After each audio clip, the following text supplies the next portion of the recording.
Very little in life stresses me out. If you've ever owed $400,000 when you're 20 years old, a bad day is not such a bad day anymore.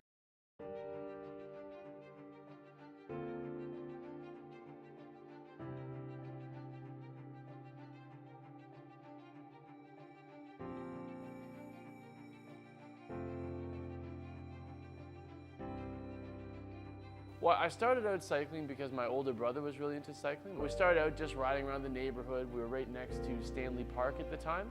So we would rip through the park and try to do skids through the gravel paths and hit little curbs and things like that there. And then over time, we just branched out, started riding other neighborhoods and looking for more things to ride, and it just sort of snowballed.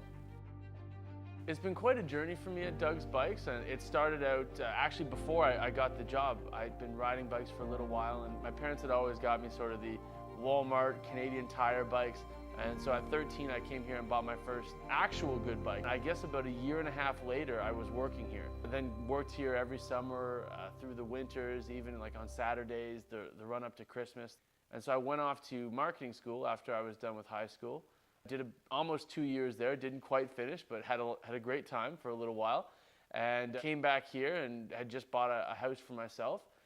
And started working here again as a mechanic, and was just sort of going through the motions and trying to figure out what I was going to do long term. I've always wanted to own a bike store. I always thought that'd be a really cool thing, but I have no idea how I would go about that. And so I found someone to invest in me and took on a partner, Jim Forbes, who at the time was 59 and I was 19. So we were sort of like the odd couple. We didn't really know what we were doing when we got in.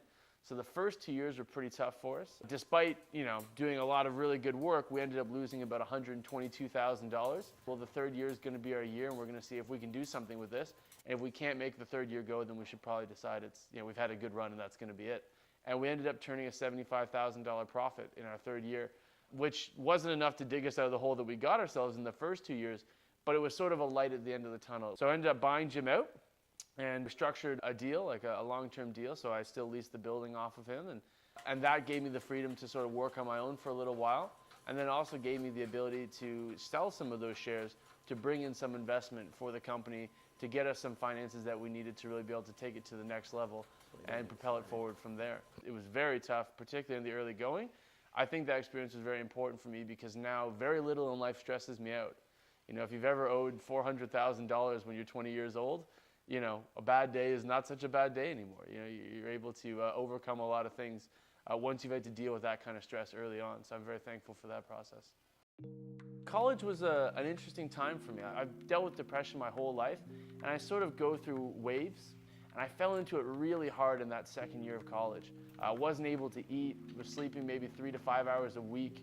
I would go days and days on end without sleeping at all. So I lived on Portsmouth, probably about a kilometer down from the school, and I didn't feel comfortable even walking to class anymore because I was having such negative thoughts about myself, and I didn't want to throw myself in front of a car, really. I sat down, I was talking to my parents about it, and I've been open with them about how I was feeling for a while, and they looked at me, and I clearly wasn't myself, and they said, yeah, I think it's time that we get you out of school.